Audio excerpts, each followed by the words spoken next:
Start recording. Very good. Hey, it's Ronan Segal, your accordion teacher, and I thought I would do something slightly different. This month, like every month for the past 2 years, we've been doing a monthly challenge over on the Accordion Love forums. People from all over the world, we come together.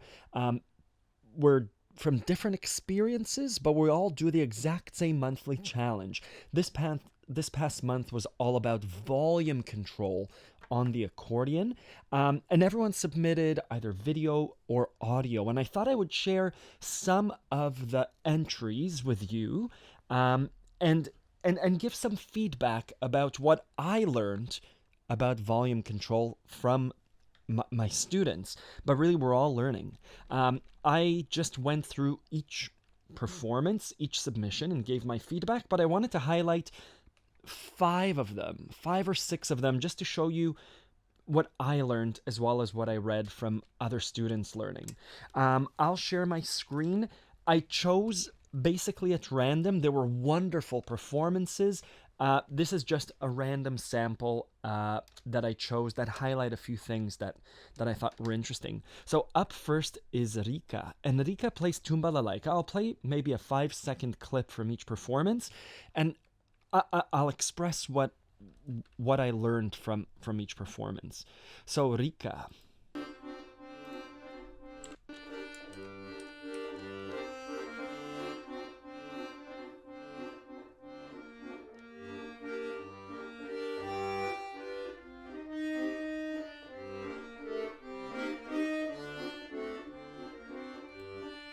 So in Tumba Lalaika, what I found with these performances is, thank you, Rika, it's a wonderful waltz. With waltzes especially, there's a natural tendency, which Rika exaggerates really well, to have that from piano to forte to piano, right?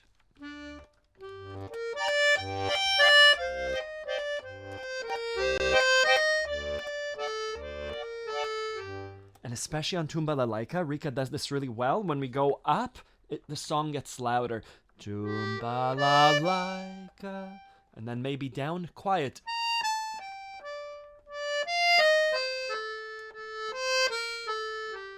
Rika, you did that really well. Thank you. The next song, Travis. Travis, let's listen. I really liked the use of Travis's long notes and short notes. So pay attention to Travis playing legato versus staccato and how that affects volume control.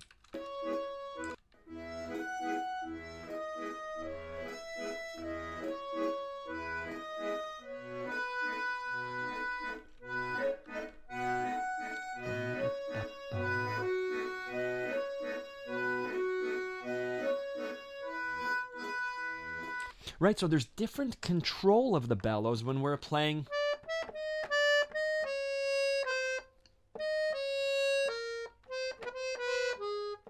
I don't know what song you're playing, but it was.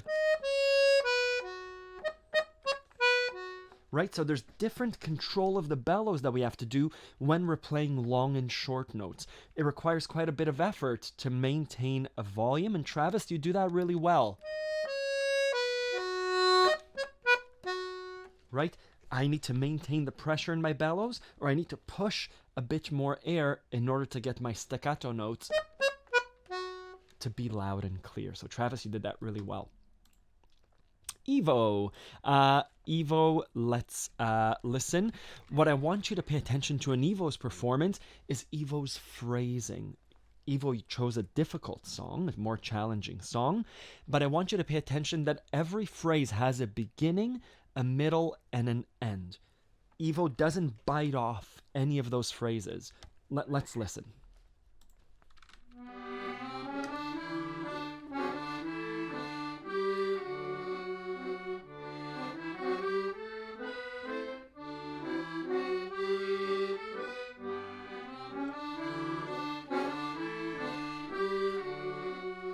Right, using volume, same kind of thing as Rika.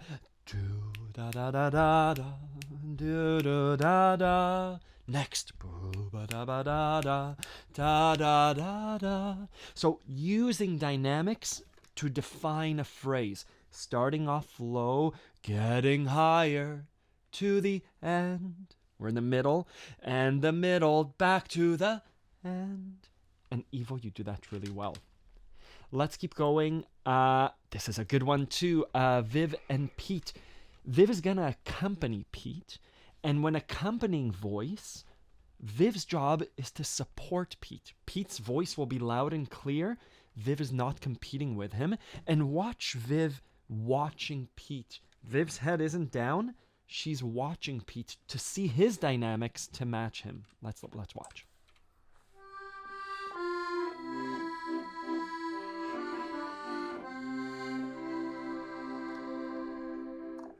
I ask my love to take a walk, just a little way. I could listen to this all day. Pete's such a great voice, and Viv does such a great job of staying under Pete's voice.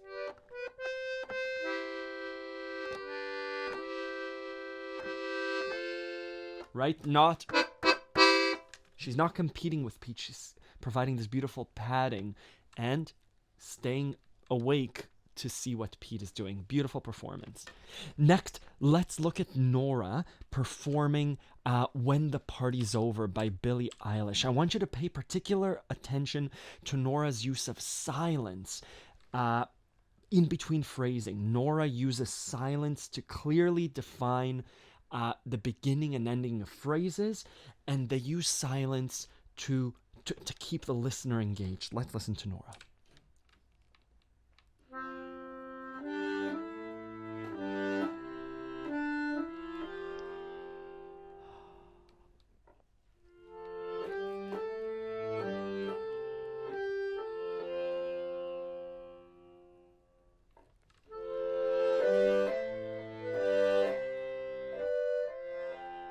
Nora, I could listen to you play all day again, but again, listen to their use of silence. Listen to their use of intonation. And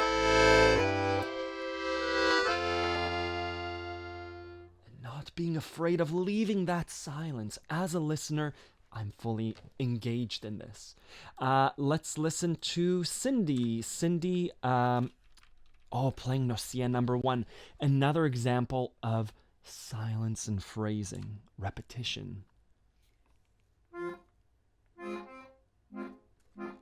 Already awesome.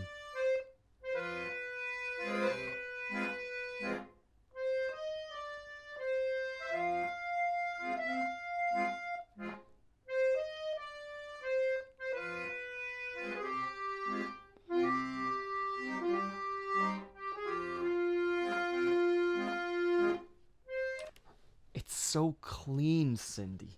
Your left hand rhythm. As a listener, I know Cindy knows what to do, so I'm fully engaged. I've given myself over to say, take me on a nice journey. And then that beautiful right hand.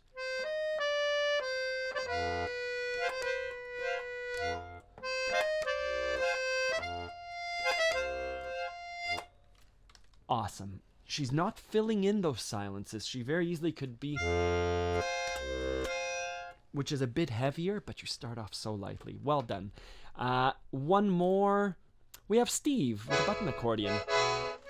What I want you to pay attention to here with Steve and his button accordion is his use of bellow control in order to really emphasize in the summertime, do-da-da-da-da-da, and how much air and bellow control is required to make sound when a chord is expressed. It's not just a single note. Pay attention to the physicality of pumping the bellows.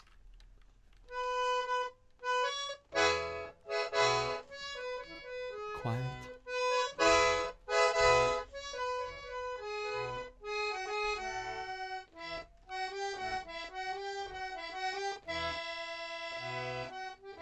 Right? Da-da-ba-ba-da.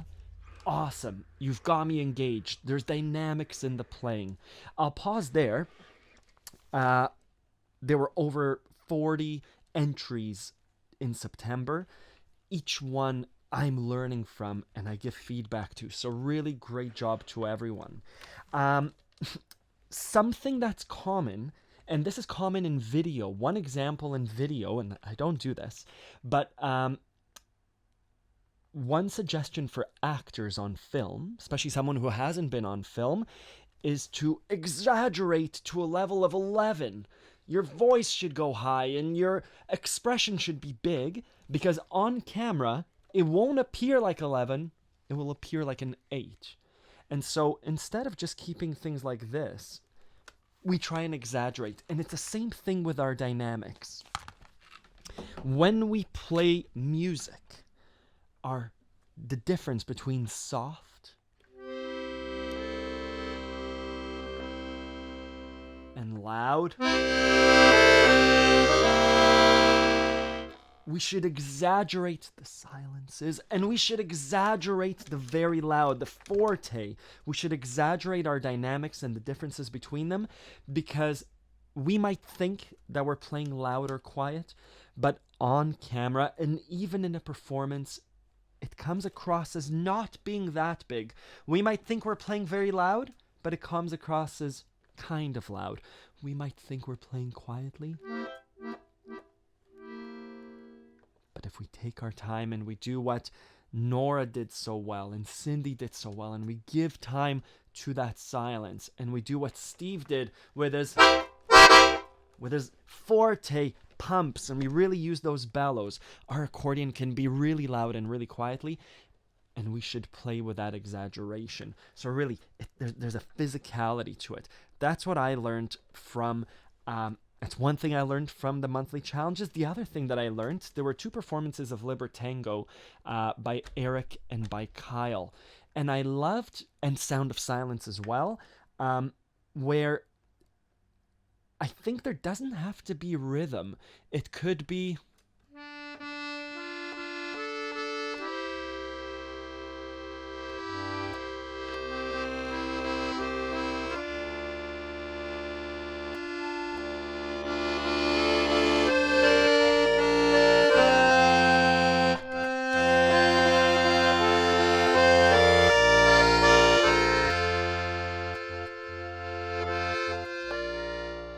There doesn't have to be a... It doesn't have to turn into a song. What I loved about this month's challenge was a lot of you played just with right hand, or just with left hand, just with right hand, or a sustained left hand, and I think that was enough. An accordion song doesn't have to be... It could be...